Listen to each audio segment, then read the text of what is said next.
కూటమి పాలనలో సామాన్యులతో పాటు వృద్ధులు ఎన్నో ఇబ్బందులు ఎదుర్కొంటున్నారు. 82 ఏళ్ల వయసులో నడవలేని స్థితిలో మంచానికే పరిమితమైన ఓ పెద్దాయనకు అధికారులు పెన్షన్ నిలిపివేశారు. ఏలూరు జిల్లా ద్వారకా తిరుమల మండలం మద్దులగూడెంలో ఈ ఘటన జరిగింది. ఏమాత్రం కనికరం లేకుండా టెక్నికల్ సాకులు చూపి పింఛన్ ఆపేయడంతో అతనితో పాటు కుటుంబ సభ్యులు తీవ్ర ఇబ్బందులు ఎదుర్కొంటున్నారు. భోగరాజు రామారావుకు పెన్షన్ ఎందుకు ఇవ్వలేదని గ్రామస్తులు నిలదీస్తే యాప్ క్లోజ్ అయిపోయిందని, తామేం చేయలేమని చేతులు దులుపుకున్నారు.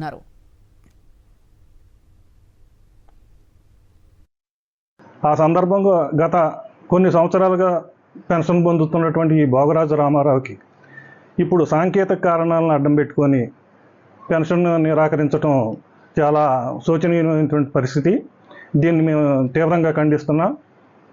ఇటువంటి పరిస్థితి పునరావృతం కాకూడదని, పేదలకి సహాయం మానవతా దృక్పథంతో ప్రభుత్వం స్పందించాలే తప్ప ఇలాగా 1-2 రోజులకే ఏలుముద్రలు పట్టలేదని, మరి ఐరిష్ తీసుకోవట్లేదని కుంటి సాకులు చెప్పి ప్రభుత్వం పెన్షన్ నిరాకరించడం ఆ కుటుంబ సభ్యులకి బాధ, మంచంలో ఉన్నటువంటి వృద్ధుడికి కూడా తీవ్రమైనటువంటి శోకాన్ని మిగులుస్తుందని, ఇటువంటి చర్య ప్రభుత్వ పెద్దలకు మంచిది కాదని తెలియజేస్తున్నాం.